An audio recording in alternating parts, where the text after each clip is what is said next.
everyone. Hi. I don't know why I do this. I don't know what this is. Anyways, hi, welcome to my channel. This video is about my Mexican vacation from hell, because it really was. I just don't want to offend anyone because I'm calling it a Mexican vacation from hell. I went to Mexico and it was hell.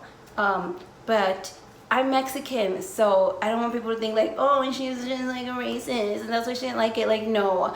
Like, it was like a vacation, but I went with my dad because he needed to go visit family. He wanted to go visit family.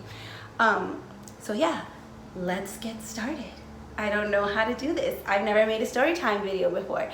Anyways, let's just start off by the fact that I did not want to go to Mexico. And it was around May this year, 2019, and my dad's like, oh, there's another trip to Mexico coming up. Like, what's your schedule gonna look like so you can ask for the days off and I'll know which days to go. And I was like, I'm not going to Mexico again. And it's not like, I actually had a lot of fun the first time I went. I actually ended up enjoying it a lot. But this time, I don't know, like, I just had a feeling, like, sometimes I feel like I'm psychic. I don't believe in psychics. I'm a very cynical person. I don't believe in anything. But let me tell you, if I believed in psychics, I would be a psychic. And I just, like, there was literally no reason for me not to want to go to Mexico. Like, I had a great experience last time. Like, just like I had this feeling, like, I'm like, this feeling in my head and my heart that was like, don't go to Mexico, don't go to Mexico, don't go to Mexico, it's gonna suck. And I told my dad that, and he's like, well, I'm gonna go no matter what, like, making me feel guilty. And like, my dad doesn't like to fly.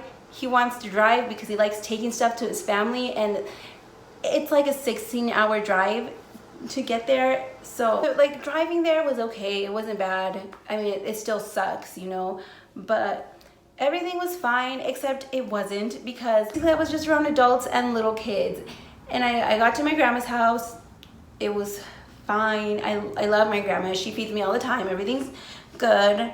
I thought I was ready for this. I was like, okay, I know Mexico now. I know how things work there. It'll be fun. Like, I downloaded stuff on my computer. Like, I downloaded a whole season of The Challenge. I downloaded stuff on Netflix. I did everything, except sometimes I just can't prepare. So let me just tell you. So for like 5 out of the, I don't know, like 7 days we spent there, I was literally just in my grandma's house reading, watching The Challenge, and then rewatching it because I finished watching it because they don't have Wi-Fi there. So, and my phone gets terrible reception, by the way, also over there, because it's like in the middle of nowhere. And I'm just surrounded there with adults. I'm not doing anything. And my dad, like, dad, love you, but he's kind of mean when he's in Mexico, like, because he's around his whole family, so that's all he cares about. And I was literally stuck in a house with nothing to do for most of the day, every day, where it's also hot. Like, it's not as hot as other times, but it's pretty hot. But let me tell you something about Mexican bathrooms, okay? Or Mexican public restrooms. Is, first of all, sometimes you have to just pay to, well, most of the time you have to pay to use it. So it's like a couple cents, but still, okay? And it's probably like a penny here, like. Anyways, so you have to pay, which, you're gonna sit there. You look like a giant dog. So, other than paying, there's also, the public restrooms don't have any toilet paper. So you have to bring your own toilet paper. And that's what we did when we were like driving. We bring like 2 rolls of toilet paper to use. But obviously you're not gonna carry around a toilet paper with you everywhere you go in Mexico. So I was convinced I got my period because I knew I was gonna get it while I was in, done? Anyways, I knew I was gonna get it while I was in Mexico. And I'm sorry if this is TMI, but this is part of the story.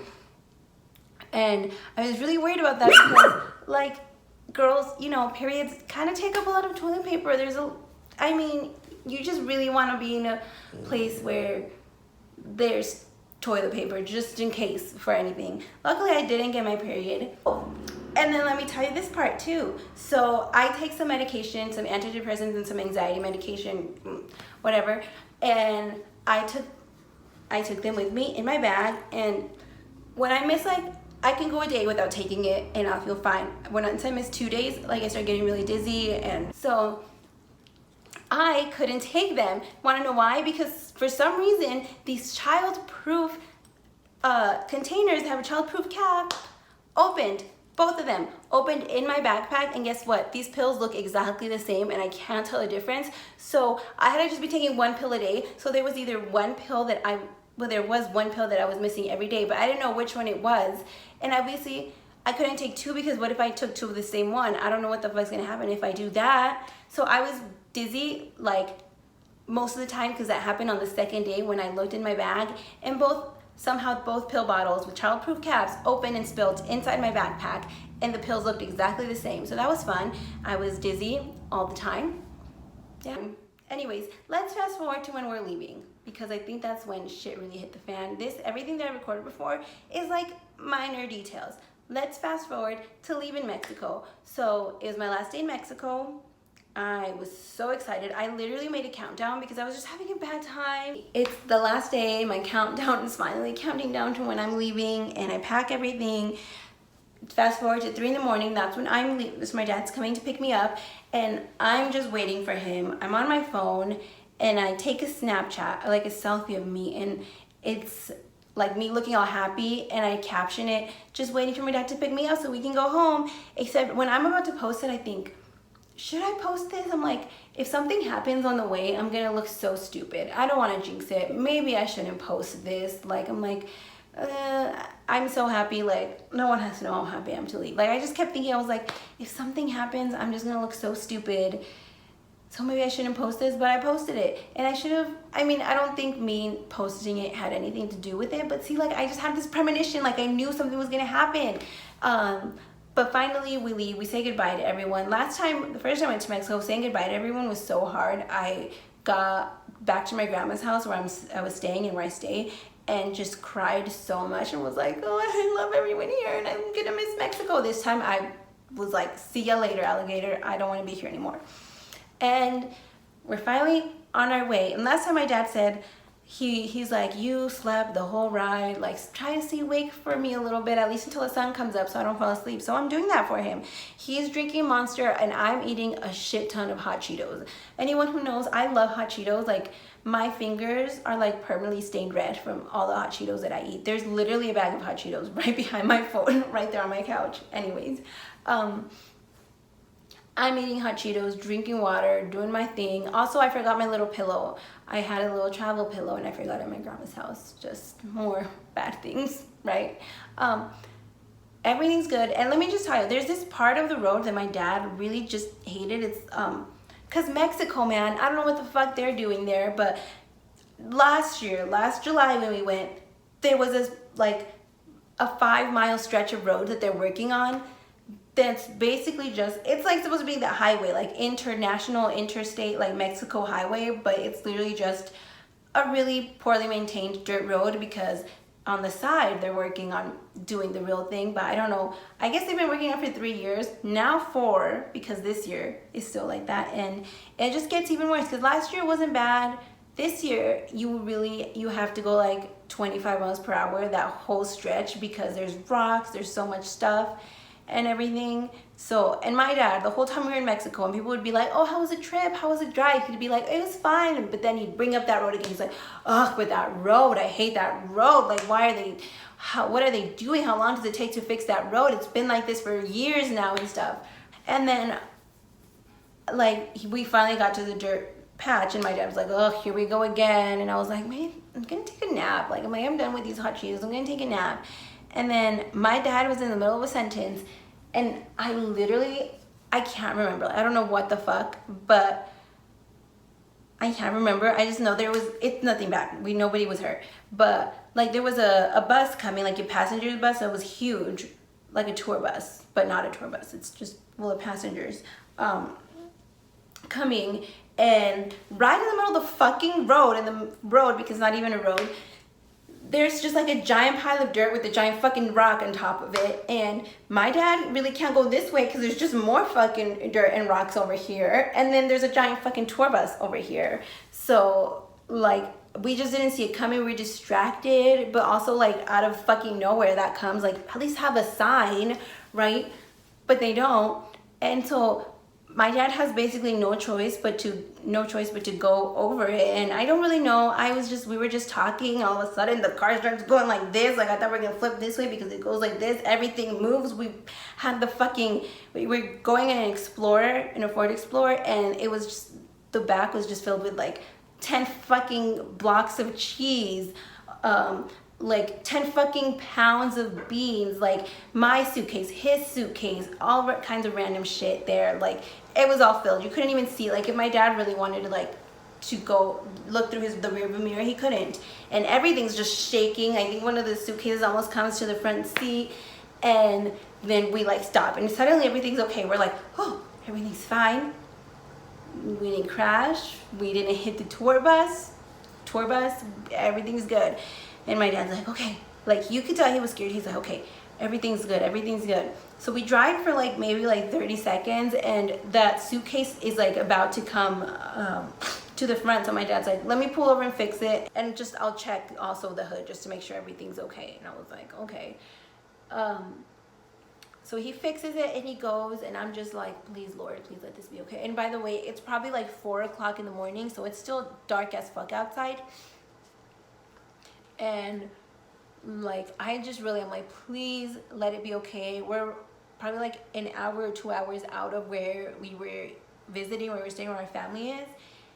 And he comes back, and I'm like, everything's fine? And he's like, no. He's like, I don't think it's fine, but let's just keep going for a little bit. We drive for like 2 minutes, and he's like, we get a little notification on the dashboard like, oh, your battery is running low, it's gonna die. And then he's like, we're just gonna keep driving for like a little bit more, probably 30 more seconds. And he's like, oh my God, the lights are dimming. So we have to pull over. Oh my God, I wanna cry just think about it right now. I know, as long as it doesn't sound bad, but like, imagine just being like miserable for like a whole fucking week and being so excited finally going home, where there's AC, where your friends, your family, your dog, like things you actually enjoy doing are there. Like I was just literally stuck in my grandma's house all the time. Like, I wasn't doing anything that I wanted to do while I was in Mexico. Like, it was just a bad time. So I was ready to go back home. And then my dad tells me, yeah, we can't stay here. Also, we're in the middle of fucking nowhere in Mexico. Like, literally, we're right in the middle, where it's an hour this way to get to the nearest city, and then it's an hour that way to get to the nearest city. Or I think it's an hour and a half, but the city that was an hour and a half was a bigger city that would probably have the parts that we needed, because my dad looks, and I guess some band, I don't know what the fuck kind of band, and then the radiator are both broken. So we can't drive like that. And like, at this point, I literally just froze. Like, I didn't know what to do. Like, my dad's like, okay, so what do we do? Who do we call? And I'm like, I don't fucking know. Like, if we were in America, I'd be like, okay, let's do this. We'll call roadside assistance for our insurance, or we'll call AAA, we'll call a tow truck. We can just look it up online. In fucking Mexico, you can't do that. Like, I'm sure like they have things, but like I didn't grow up in Mexico. I don't know anything about Mexico. Like, who the hell are we really gonna call? Does Mexico have AAA? Does Progressive do roadside assistance there? I don't think so. Like, tow truck, like, I'm gonna really go up and like, tow trucks in middle of nowhere Mexico? No. I looked it up, I tried, but obviously nothing's gonna pop up, because the nearest cities are like with 3,000 residents. They're not gonna have a fucking website for their tow truck company, right? Yeah, that was. And also, like I said, we're in literally the middle of nowhere Mexico, in the desert, dark at night, and I literally thought we were gonna die. I thought, like, I don't want this to sound like, I don't want people to think that I think all Mexico is like narcos and drug cartels and all this shit. Like, I'm Mexican. I know there's so much more to Mexico than that. But like, even my dad, who is Mexican too, who grew up, born, raised in Mexico, was scared of that. My mom here, because she didn't come with us, in the United States, who is Mexican. My sister, who is Mexican, born in Mexico, were scared. They're like, oh my God, like, they were scared we were gonna get kidnapped too. Like, they're gonna be like, driving by, they're gonna see we have a nice vehicle with United States plates, they're gonna fucking take us. And yeah, that was scary. My dad calls his family. His family's like, we'll try to look up, like, they're like, we're gonna call the tow truck people from our city, see if they know any tow truck people from different cities. We're like calling everyone that like any tow truck company that we could find, and we called one tow truck company in the nearest city, which was Parral, Chihuahua. You can look that up, it's so hot in here, sorry. And we call him, and my dad's like, hi, we need a tow truck, but the thing is, it's like an hour and a half away. And the guy's like, yeah, I'm not gonna go pick you guys up, because first of all, you could just be joking and be like, I need you guys to come pick me up, like an hour and a half away, this and that, you know, and like, there's no one there, which I understand. And my dad was like, please, just like, do you have a number that we could call for this, for like, and the guy's like, I'm sorry, I can't help you, but I'm not gonna go pick you guys up. So yeah, and we just spent like another hour there thinking of what we could do, and the sun's finally starting to come up, except that the sun's starting to come up and we can't turn the truck on because, or the Explorer on, because it's gonna overheat. And so now we're just basically gonna be stuck in a hot car. At this point also, the hot Cheetos aren't hitting me very well. I think it's just nerves too, obviously. Like, I think I'm gonna fucking die in the desert in Mexico, and I also just want to be home and stuff. But like, my stomach is grumbling, and my dad even hears it, and I was like, I need to burp. I didn't need to burp, I needed to shit, but I didn't say that because I was embarrassed. My dad gives me some Alka-Seltzer, and I fall asleep in like a 90-degree car, and turns out anyways, we're trying to get people to come. Finally, our last straw is my dad has to call 911, the Mexico 911, which is, I think it is 911 now. It used to be a different number, but I think now it's 911. And my dad has to tell them, like, hi, we're stuck here in the middle of nowhere and no one wants to come pick us up. So then 911 has to call the tow truck guy that we had already called before to tell him to come pick us up, to like basically make him pick us up. And then the tow truck guy calls us and he's like, I'm still not gonna pick you guys up. I don't care what 911 fucking says. Until, I don't know how it came up that we were from the United States. And he's like, oh, you're from the United States. Okay, I'll come pick you guys up. He's like, but don't tell anyone. Like, it was really sketchy, by the way. He's like, but don't call anyone anymore. Don't tell anyone that I'm doing this, and I don't want you to call anyone anymore. Stop calling the police and everything. And then I was kind of a bit like sketched out, but my dad's like, that's fine, just come pick us up. He's like, okay, it's gonna be like an hour and a half. Can you wait there? Obviously, we had no fucking choice but to wait there. And I guess he found out that we were from the United States, and he thought we had money. Like, he's like, oh, these guys are rich. Okay, I'll go pick them up. So we wait there for another hour and a half, and my stomach is getting really bad. Like, it's just like, you would think I'm boiling something in my fucking stomach. And the tow truck gets there, and it sucks because also it's 100 degrees outside. And not only do no houses or buildings in Mexico have AC, which I'm sure, like, when I was in the city stuff had AC. Not houses, but like stores and stuff. But then once you get to like the outskirts, nothing has AC. Okay, but neither do cars, or like any of the cars that I've been in. So we were in a tow truck that was just basically, just had a front seat, so just the driver, the middle, and then the side. But I made my dad go in the middle because he was already feeling very guilty. I fell asleep for like a third of the way there, but I wake up because I'm like, I'm about to puke. Like, I'm literally, I think I'm gonna just throw up everything. I don't though, and we make it to the mechanic's house. And so we make it to the mechanic's house, and by the way, this time I'm wearing a long Jimi Hendrix shirt, which I fucking love, and I had to throw away. Why, you'll find out later. And black leggings like this, socks, and these shoes, these ones. And so I'm basically in all black, a black Red Sox hat, or navy blue, but it's fucking black.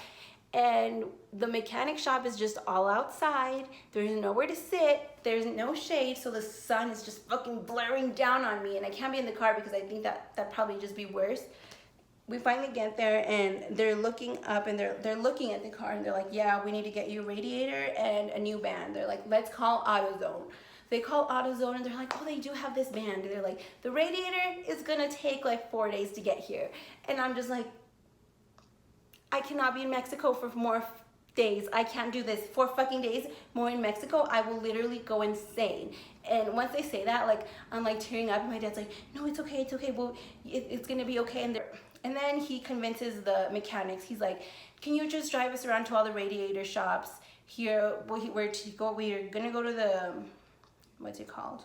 The Ford dealership, the where else are we going? The Ford dealership that they have there, like all the other like car shops, car parts shops that they have there, and the mechanic's like, yeah, if you give us 10 pesos for gas. So my dad has to pay them. We go in there. We also have to go to the bank because my dad has to pay the tow truck guy, which again, the tow truck guy, once my dad pays him, is like, you can't tell anyone I did this. Yeah, I swear, if you tell anyone, you just can't, please. I did this a favor for you. And I'm just like, what the fuck? Like, I don't understand why he didn't want other people to know, but he's like, again, I'm telling you, you can't tell anyone that I did this. I don't know, man. But yeah.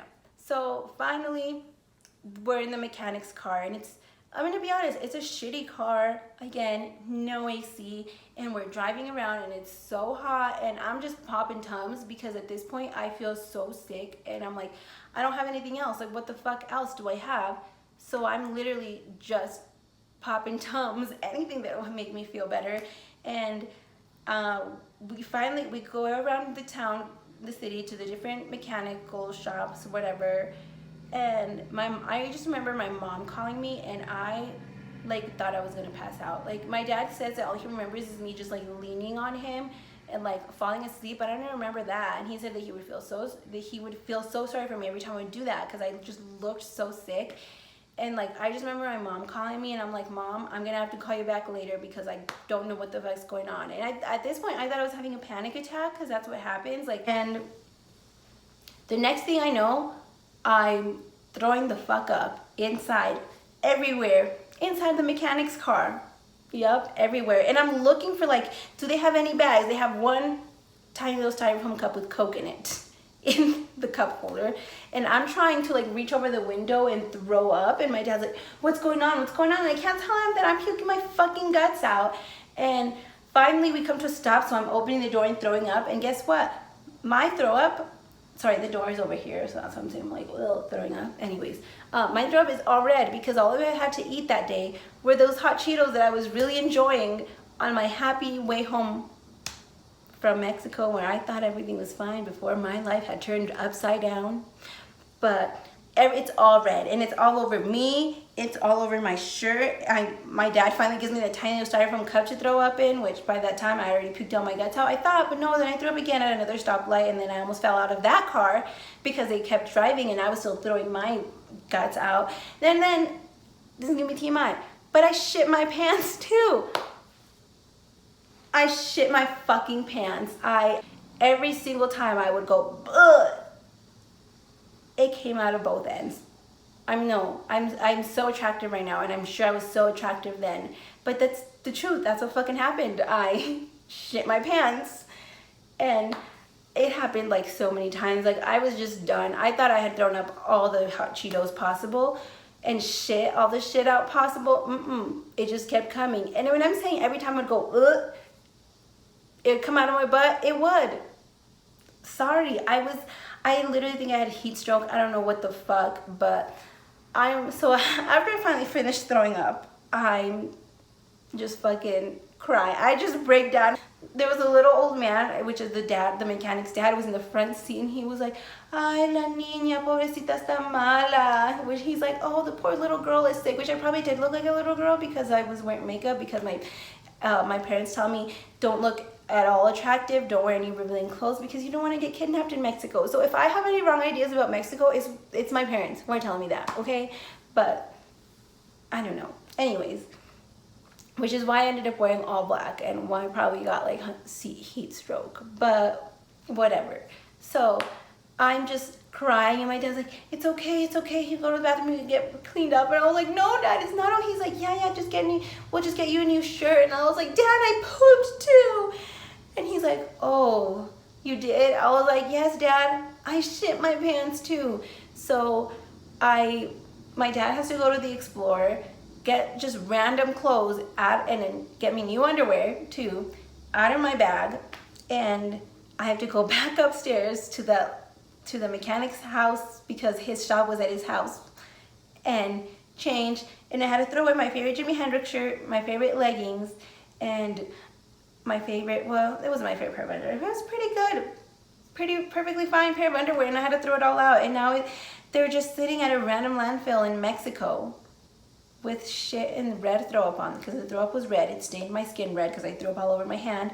I don't know, when I looked in the mirror at the bathroom, I had it on my face, I had it up here. I don't know what the fuck happened, but finally get back, I changed, and then my dad's like, he's like, okay, we're not gonna find the radiator today, just take us to a hotel. We need to go to a hotel. Like, I need to get her to this hotel because, like, we need to get her to a hotel because she's fucking dying. And I just remember still in the back seat fucking dying. Like, I still thought I was gonna throw up. Like, I just wanted to pass out. It was so fucking hot. And the mechanics are asking my dad, they're like, do you have any preferences for, like, what kind of hotel? And he's like, my dad's like, no, just one that's in a nice area, that's not too crappy, that's pretty nice. And I'm just like, with Wi-Fi? Like, I'm dying. I'm like, and my dad's like, what? And I'm like, Wi-Fi, I just want Wi-Fi. And my dad's like, and it has internet. So they take us to one. It's pretty nice. We check in, and I literally, like, I don't say anything. We walk in, and I just plop on the bed, and I just pretty much just stay on that bed until we fall asleep, until I fall asleep. And then the next day, which, by the way, I also had no pajamas. Oh, let me tell you this part. So, because I was fucking throwing my guts out and shitting my guts out, we just went straight to the hotel. We left our suitcases and everything in there. Like, I think the only thing I had was my computer and my backpack that I had on me. But everything else, I didn't. And so I just had to sleep in whatever clothes I changed into, which weren't pajama clothes or anything. And I had to sleep in that, which was very uncomfortable.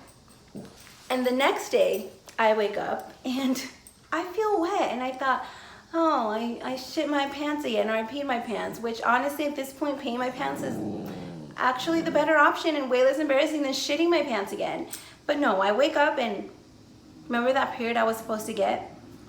I got it. And not only did I get my period, I got my period. Like, I feel like I got 2 periods at the same time because it was everywhere. And guess who didn't have any tampons with her, or extra clothes, or extra underwear, because they were all in the suitcase in the Explorer that was at the mechanics shop? Me. And also I was like, and by the way, my dad wasn't there at that point. He already left to go try to find the parts and everything. So that was fun. And so I'm like, I would have probably have to told my dad, like, Dad, I need you to go get me clothes because I got my period.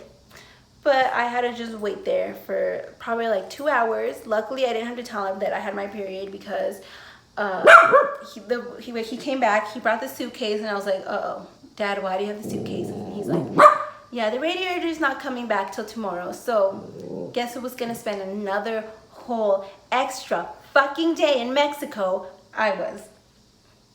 After I shit my pants, threw up, and then perioded everywhere, like a lot. Like, I was a little bit worried. I was like, is this normal? Should I be bleeding this much? But at least I had my clothes back and tampons. But I had to go like a good 2-3 hours just waiting for my dad to come back and just sitting in bloody underwear and pants. Yeah, lovely time. Anyways, finally the next day comes and we finally get to go home. Sorry, I got a phone call. I feel like I'm in a completely different position now. But anyways, I forgot what part of the story I was in, but it was after I got my period. The next day, the car's finally fucking fixed, except we don't have AC, so for the next fucking, I don't know, we were probably like 12 hours away at that point. We had to just drive with the windows down. You couldn't hear anything. But we were driving and I didn't care. It could have been 125 fucking thousand degrees in that car and I would have ridden in it. I don't care. But luckily I felt fine. The next day I woke up and I didn't eat anything the next day after I shit and threw up. But then the next day, which was the day we finally left, I was fine that day. Everything was good. And then we got to the border and they made us take out every single thing we had in that car, and that car was like fucking packed. We had to take out our 10 cheeses, our 5,000 loaves of bread, our 10 pounds of beans, everything that we had in there. We had to take it down and then put it back. And then they also told me I couldn't be on my phone, which also I was kind of mad. I'm like, that took like 30 minutes. What am I supposed to do like for 30 minutes? there was nothing interesting. I couldn't be on my, like, read some books or do anything because those were also being inspected. But yeah, we finally got through there, and oh my God, I was so happy. Fuck Donald Trump, honestly. Fuck this country that, like, favors the Second Amendment over actual human fucking lives, you know? Like, fuck this racist ass country. But I fucking love you, America. Land of the free, home of the fucking brave. Stupid people also, but oh my God. God bless America, man. I literally, like, we have it so good. We also have, like, just, first of all, fucking roads that work. Also, if you travel in the United States, you don't have to worry about getting kidnapped for the most part, you know, like. Oh, also, by the way, so then in, like, another part, because Mexico, I don't know, they have checkpoints at just different parts. So we had to go through, like, a checkpoint where, like, the police just, like, where are you going? And they have these fucking, like, giant guns. I don't know anything about guns, but it's those long ones, rifles, AR-15s. I don't know what the fuck they are, but they had that. And they just like, where are you going? Where are you headed? Where are you from? This and that. And basically my dad had to pay the police officer to let us go. The police officer literally was like, yeah, so hopefully you're going to give me money so you can go. So then we had to pay the police officer with, like, my dad's last pesos that he had. So yeah. And it was just like dinner in front of his friends. He's like, yeah, I want to take these guys out to dinner. So every country has their own problems. Fuck Donald Trump, but God bless America. And that was my Mexican vacation from hell. I was gonna say, obviously it's not like Mexico's fault. Like, Mexico, get your roads together at least, and also get parts for car parts. And also stop making public restrooms like they're public. And at least put toilet paper in the restrooms and invest in some ACs. And just get those roads fixed. Anyways, thanks for watching. I don't know, I've been doing this a lot, what the fuck. Thanks for watching. Subscribe, like, because my next story time might be the time I got drunk and had to go to the hospital. I got really drunk, got kicked out of the club and had to go to the hospital. So, I'm sorry, Mom. Just gonna hate this video. I got the magic in me.